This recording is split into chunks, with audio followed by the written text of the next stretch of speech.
FlimsyLunchTray here, and welcome to World of Warships. As today I'm covering the update article, update 15.0. That's going to be arriving on should be Wednesday for NA and Thursday for EU. And there is a lot happening here in update 15.0 as we have European battleships coming into the game. And I was amazed when I came over here. I just want to note this, like, just look at all of these things to talk about and highlight. Why there's like 20 different items here, and then there's items within those items, right? So this kind of just how do I phrase this, displeased me, or just wow, I like it kind of made me not want to read the article at all just because of all these things. But I mean, I still am, and I'm gonna try to do my best to just be light-footed on this one and not talk about it super in depth. But with that being said, always can claim a day of premium time from the article, so make sure you do that. If you don't have any premium time, wait till you're going to sit down and play World of Warships, and you can go through the port window tab and then claim your day of premium and enjoy it, if you're going to do it over the weekend or something like that. So for early access to European battleships, it will start once this new update 15.0 drops, and it will end March 11th. So we have a branch of European battleships, this being the, Yavuz, Tegethoff, Lauden, Kios, Inethin, Gustav den Store, and Thor. So let's see, I guess we can just click on it like this. So starting all the way down at tier 4, I've got a little bit of a different turret layout happening here. Get back to normal. Triple turret, then you see is this it's a dual guns. Looks like all dual guns, perhaps. Then a triple turret arrangement. Kind of making them look a little more modern. So this is definitely a different design. They haven't yoinked this off. I mean, I don't know about the lower tier ones, but the higher tiers seem like they have kind of their own different design, if you will. Kind of interesting. This looks like a little bit more modern, I guess, is the only way I would think to say it. But all the ships of the branch are equipped with torpedoes, long range, and good damage. The torpedoes become progressively stronger as the tier increases. Good concealment. Time-based emergency engine power from tier 5. Smaller caliber main battery guns. Thor stands out as exception, featuring the 406s, so I'm guessing probably 380s, I'm guessing, on the tier 9 and beneath, and then drop that down. First tech tree battleships equipped with... Wait, the first tech tree battleships equipped with surveillance radar from tier 8, so starting with Inethin. I want to pronounce it Norwegian, so I'm sorry, it's probably something different. But my Norwegian vocabulary filter is kicking on. Any Hetton? I don't know. You're gonna have the radar. Okay. Good armor, but small HP pools, so their survivability leaves much to be desired. Yeah, that's usually a trade-off if you have a battleship with guns, torpedoes, and good concealment, and radar. So, not gonna be big bad boys on the block. You're also gonna have some permanent camouflages. Not terrible. I mean, it's not terrible, but it's like, I mean, I like how the torpedoes stand out and some of it, but other parts of the armor scheme, I'm like, why? Like, this tan feels like it kind of throws it off. Is there anything else to say there? European Battleships Event Pass. So basically, in the free pass, you will pick up the tier 5 tech tree.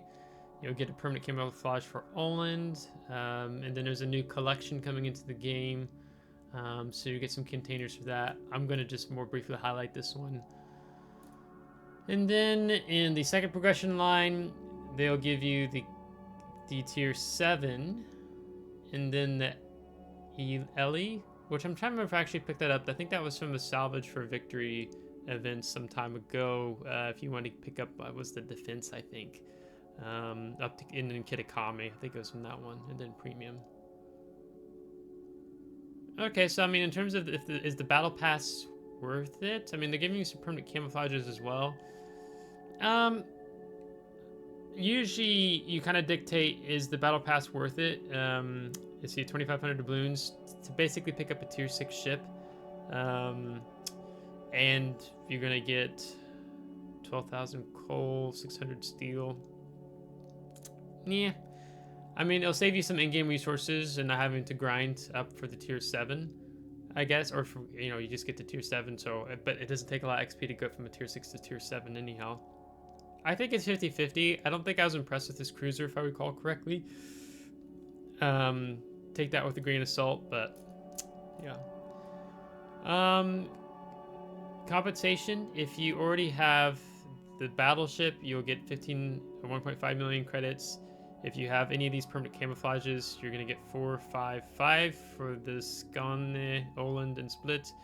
And then if you already picked up the Kios and Ellie, then you'll also get more credits. So, I mean, for me, I'm trying to focus on actually getting more credits at this point. So then this isn't a bad trade-off for me. If I grind the ships first and then pick up the event pass, that would be more worth it to me, because I'm trying to focus on picking up super ships now, because I have everything else in terms of the tech tree until this new line. Honor, Integrity, Virtue collection, 60 elements. You have standard and premium containers. You'll get the unique Commonwealth Commander John Augustine Collins. In addition to containers available for first progression line of the event pass, there will be other ways to obtain Honor, Integrity, Virtue containers. 4 leaderboards will reward players with these containers. A limited number of these containers will be available for research points and the XP in the armory. Okay, they're draining resources there. You can also get 1 container just by logging into the game during the update, and 4 more await you in free daily random bundles. Does it say what the commander does? He looks like quite a happy fellow. Okay, I don't see what he does. I was hoping they'd describe that here. Maybe he'll explain it further below. New leaderboards. Let's see here. The new system makes competition more open and rewarding. Complete in the new leaderboards to earn lunar tokens to get a head start in the celebrations coming in update 15.1. Instead of one larger leaderboard, there will be multiple smaller ones. Each will have 25 or 50 players who will compete only against others in their own group. This gives everyone a fighting chance to reach high positions within their groups. I think they're doing that versus the 100. During the update, 4 independent leaderboards will be available, 1 for each week. You'll be placed in groups with players similar gameplay activity over the previous 30 days. I haven't had a ton of gameplay activity. I mean, I've been on about almost every day, but like it's like 1 game, maybe 2. Some days a little more. So I guess that will group me in with the people who are more active. Each leaderboard will have its own rules regarding metric used, available battle types, and ship restrictions. Also, each leaderboard will feature its own set of rewards. What are the main rewards? Everyone who participates in leaderboards will receive rewards, and the higher you place, the larger the prize. Among them, you will find the Honor, Integrity, Virtue containers, up to 44 total. Lunar tokens to exchange for themed rewards in the Neon Paradox event. The event is dedicated to our grand Lunar New Year celebration, coming update 15.1. So this is a pre-event before the main event? Oh, Wargaming. You can learn more about it in our development blog. Distinguished Service Awards. Play a ship better than most. Earn a special award and let both allies and enemies know what you're capable of. In Update 15.0, we're introducing Distinguished Service Awards that reflect your consistent performances at the helms of specific ships. Each earn more average base XP than most players over a certain period of time with the same ship, and you'll get a Distinguished Service Award. It will be displayed on the post-battle results screen, as well as on your profile, serving as proof of your combat skills. So it can be received in random battles on ships tier 5 or above. Your current average base XP on this ship is higher than 65% of players. This is the bronze clasp. I wonder if they have even like different levels like silver and gold. How to obtain battle, increase your average base XP on this ship. Perform better than most players and you'll earn a Distinguished Service Award, and the lowest 10% of your battles are excluded from the statistics. I guess it's giving some grace if you're a newer player to the game, right? You weren't playing so hot in the beginning when you first got a ship.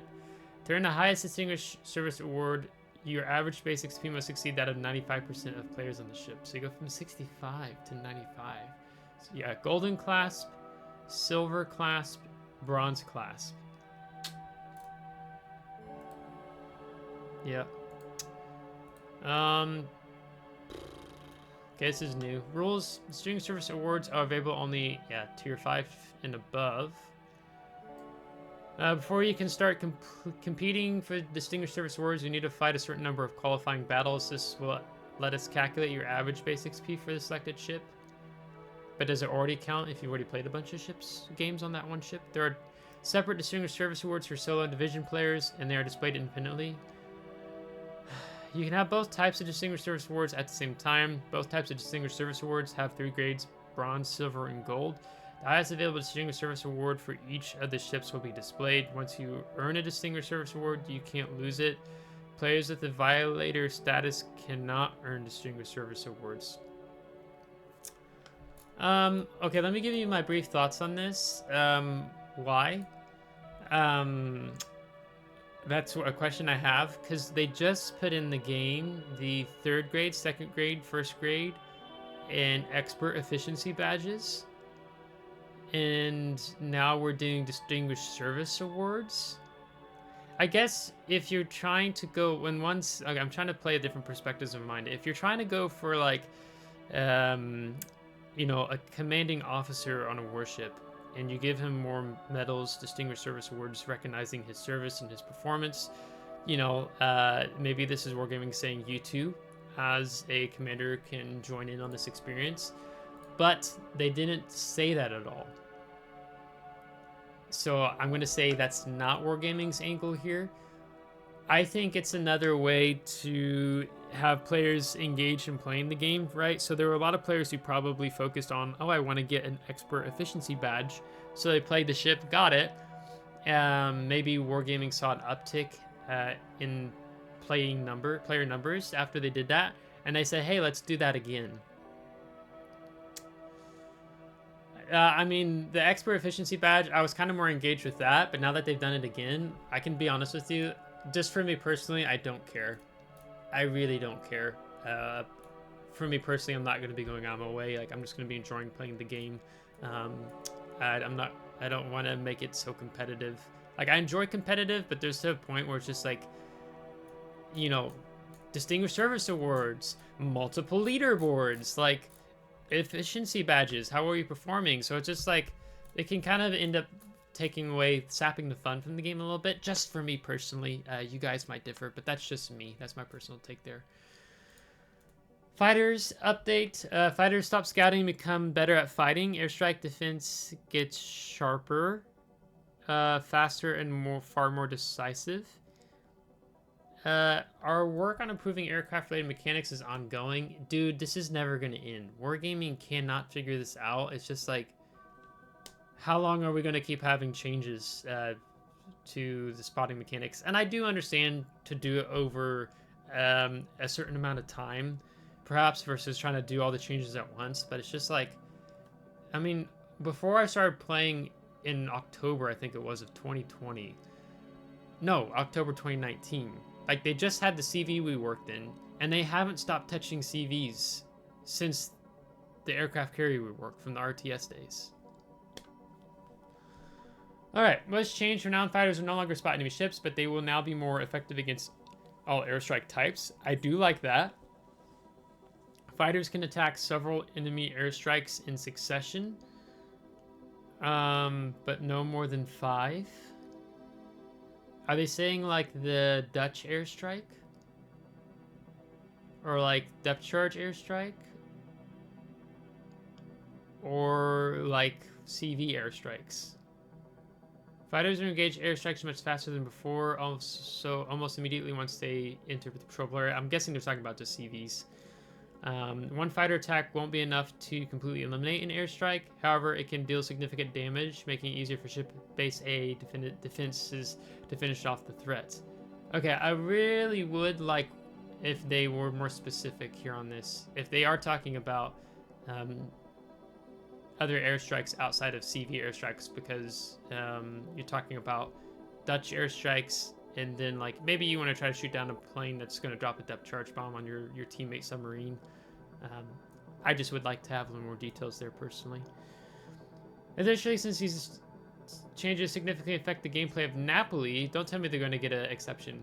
Napoli B, they will get spotting aircraft sharing the same slot with fighters. Okay, because people would pop a fighter plane on Napoli and put the smoke up so their secondaries could keep farming, but now they're going to get a spotter plane instead.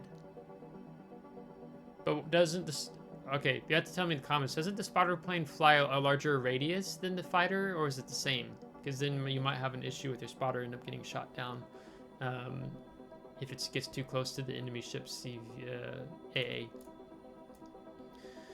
Campaign improvements with the release of update 15.0. The campaign system is getting some improvements aimed at simplifying the completion process. Unlocked access to the third slot for campaign tasks for players without premium accounts, so now it's available to everyone. Okay, that's new, because you had to have premium time to have that third slot. For some campaign tasks, the list of battle types in which they can be completed has expanded. That's good. The number of stars required to unlock the final task is some of the most challenging parts of the campaign has been reduced. Oh, interesting. The requirements for several different tasks have been lowered. Okay, I think that's not bad. I like on NA, I have all the most all campaigns done, particularly the ones to get like the commanders.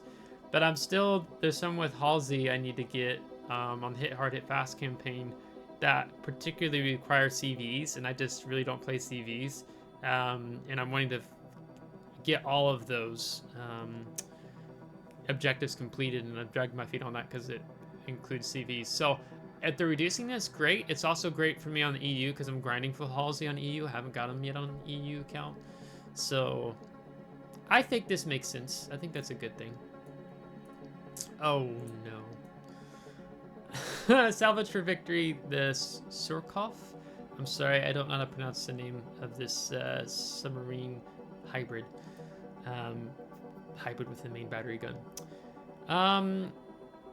Alright, a new Salvage for Victory event will begin in the last week of the update, allowing you to exchange resources, coal, as well as rare and epic expendable economic bonuses for various rewards, including new ships. The crown jewel of the event is the legendary French submarine. Not that it's going to fit historical standards at all. One of the most unique submarines ever built, armed with 4 forward-facing torpedo tubes, 2 stern-based triple tube launchers, and then you get a 203mm gun, 2 here, and 1 twin turret, among the largest ever used on a submarine, and are complemented by the main battery reload booster, you read that right, and spotting aircraft consumables, because why not? Why not also give it a spotting aircraft on the sub?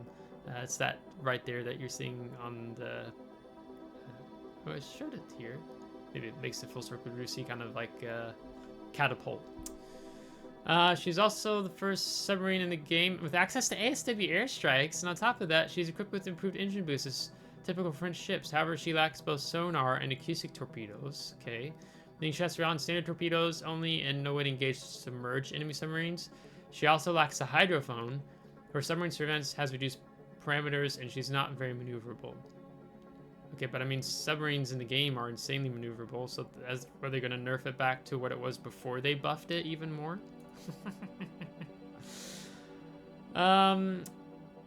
Certain tools of the submarine are only available at certain depths. Her guns and related consumers, as well as her stern launchers, can be used when she's surfaced. While SW airstrikes can be used at surface and periscope depths. It's primarily designed to operate on the surface, where she can use most of her weapons and tools. Diving should be reserved for stealthy repositioning or tactical disengagement for the enemy.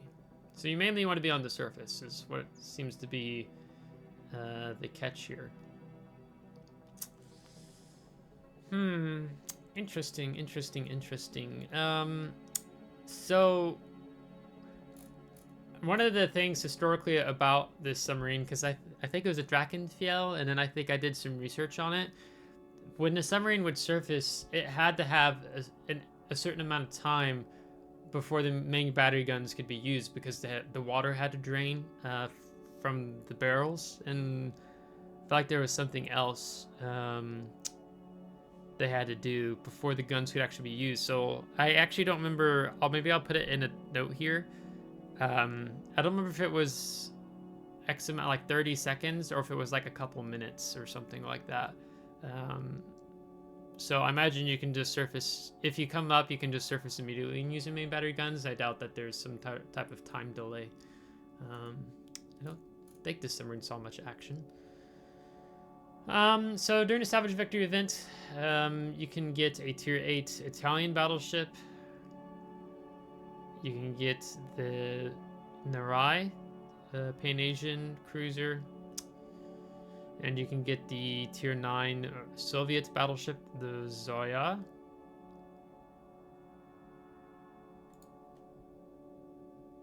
Okay, looks like maybe 8 guns.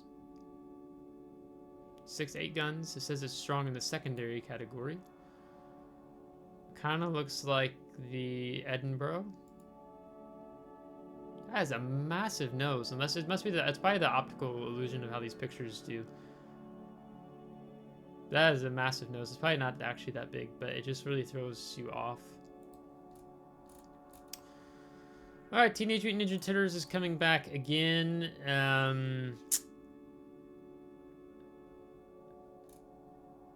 Yeah, you can just get more things. So there's a Shredder camouflage and the Turtles camouflage. I'm not going to say any more on that. Commander Captain Mart. What is he from? Martin Sitopants. No clue. So you can just pick up a new commander and a permanent camouflage. Alright. The Dockyard for the French battleship continues. So, actually, yeah, this is going to end February 11th, so you don't have much time left. So make sure to pay attention to how many days left you have on the combat missions. I think they go up to... No, I think the combat missions end before February 11th. So check that. I'm pretty sure I'm right. It could be wrong. But I think it ends the end of the month. So do check that, and then you can only use the balloons after that. So I could be wrong there, but I think I'm right. So unique upgrade balance changes based on combat statistics and player feedback. We're applying changes to unique upgrades for the following ships: Kremlin, Colombo, Hindenburg, Republic, Golden Lion, Petropavlovsk, Daring, Harugumo, Gozovoy, and Z452, Elbing, and Yu Yang. Okay, I saw something about this, so we're gonna have to cover this now, because I'm really curious, and you're probably really curious too. Wait, this is from November 25th? Has it been that long?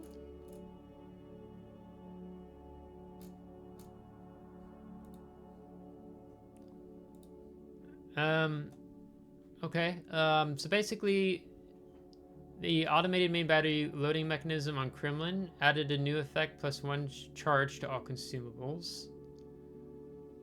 Upgrade aims to encourage a higher degree of close-range gameplay, even at higher risk, while providing ample increase in combat effectiveness to the ship in many cases. The reduction of the main battery chain. Okay, I think I want to do a dedicated video maybe on this.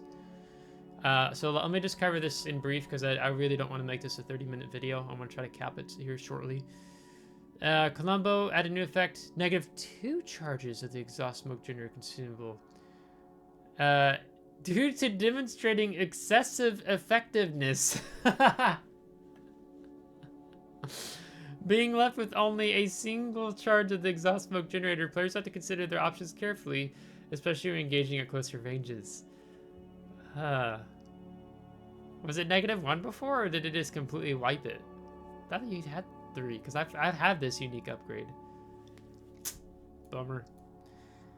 Republic removed the penalty of the main battery firing range, added a new effect, 15% increased time of fires and floods duration. So you have floods and fires last longer, but you don't have a reduced main battery range. They made the guns fire faster, maybe? Or something. I'm sorry. I can't remember all these things in the game. Hindenburg removed the effect that accelerated the main battery repair. Added a new effect, 20% increased duration of the repair part consumable. Okay. The bonus to fire extinction time increased 40-50%. The bonus to flood extinction time reduced 70-50%. I mean, you're gonna deal more with fires than floods anyhow, so the fire extinguishing time increased.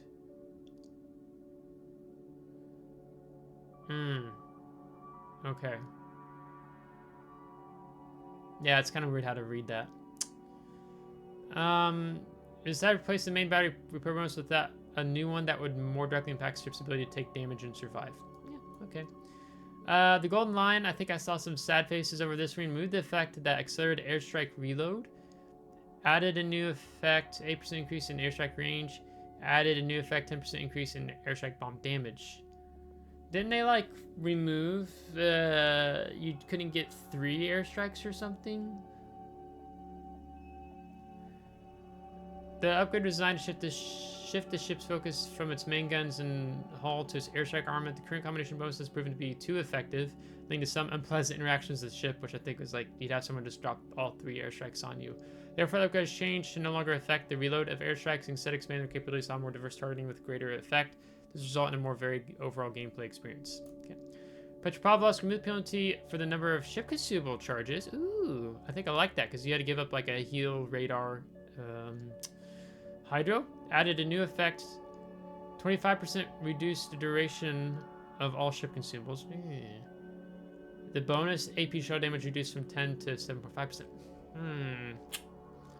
The point of the upgrade was shift focus off the ship from its utility and survivability to its main guns. While the concept works well, it's deemed too effective in fulfilling its role. It's like, yeah, I kind of liked it, to be honest. As such, implement changes will preserve the play style provided by the upgrade, but will make the penalty more apparent, affecting every use of her consumables instead of reducing their number. Yeah.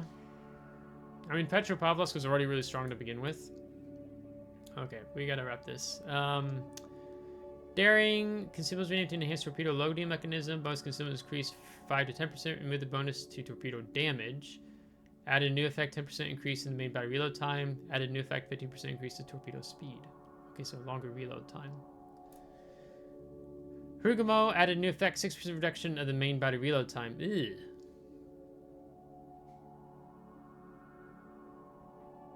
Enhances the current roll of the upgrade, encouraging smoke play without getting too close to enemy ships. Main gun automatic reloader for Grozovoy added penalty to the torpedo tube's reload time. Removed the torpedo tube penalty. Reload time. Add new effect, 5% increase in detectability. Okay, Z52. Remove the effect that torpedo fire control system. Remove the effect that reduced torpedo detectability. The bonus to torpedo speed increased 5 to 12%. Add a new effect plus 5% maximum dispersion of enemy shells fired at your ships. Okay. Elbing added a new effect, negative 8% reduction of the main battery range. Okay. Yeah. Okay, I was actually wanting to pick up this unique upgrade. Yu Yang added new effect, 10% increase to the maximum HP. Alright, so got a little bit of a buff there. Alright, anyhow. Ranked battles is going to start. Bronze, 7 versus 7, tier 7 ships. Silver, 6v6, tier 8 ships. Gold League, tier 9 through 10 ships, 6v6. Clan battle starts up as well on February 8th. No, sorry. Ends February 8th. It starts now. But it's going to be 7... Wait, the format is going to be 7 versus 7 tier 10 ships. Wednesday, Thursday, Saturday, Sunday. And then you can see general restrictions there. You can see Brawls is coming back. I'm not going to cover that. A big win for asymmetric PvE players. The current iteration of asymmetric battles continues, and we're extending them until the release of update 15.5. So basically 5 more months of asymmetric battles. I think that's going to probably make a lot of players really happy. All the maps received versions of the tweaks to HP pools and damage output of the bots. With these tweaks, battles will become a bit more challenging when you play higher tier ships, while teams playing tier 8 ships and below will find battles a bit easier. These versions are available alongside standard ones, so the chances of getting them are not high. Okay. Alright. Ship rotation. You have a new ship rotation coming in. Note that Nottingham will not be included in the rotation and will remain available on a permanent basis. Content addition and changes. European Commander Ivan Sidorko with an individual voiceover. Grand Trial Winter Phase flag. Grand Trial Winter Phase patch. And other changes. Okay, so we're hitting about 30 minutes now. So I think overall, pretty standard update. cool to get another tech tree line, I guess. So I have to see how relevant the European battleships are to play. I'll try to cover them and try to grind them at a decent amount of time and feature them on the channel. We'll see. I don't care so much for more things to... I mean, it's great for people who want to be more competitive. I mean, I do like leaderboards a bit myself, but I don't really care about this Distinguished Service Awards. It just seems like, to me, it's like Wargaming is like, we want you to play more, and I'm like, Wargaming, I'm not really willing to play more. If it was a new game, maybe I'd be more enticed, but I don't care so much about that. Fighters update, I think that's a good thing. Campaign improvements, I think it's a good thing. Let's see for the Salvage for Victory event, how that goes, and how many people end up getting the sub. More your whales. Unique upgrade balance changes probably needed some attention. Kind of sad to see some of the things. Other things I think a bit positive on. Great to see asymmetric battles. So I think I would view this update favorable overall. I don't think it's amazing, but it's definitely favorable, I think, all said and done. So let me know your thoughts in the comments below, what you think about this update. With that being said, I hope you liked today's video. If you did, give a thumbs up. If you didn't, give a thumbs down. Subscribe if you want to see more. If you're subscribed, thanks so much. I appreciate it. Thank you to my Patreon supporters. Until next time, take care.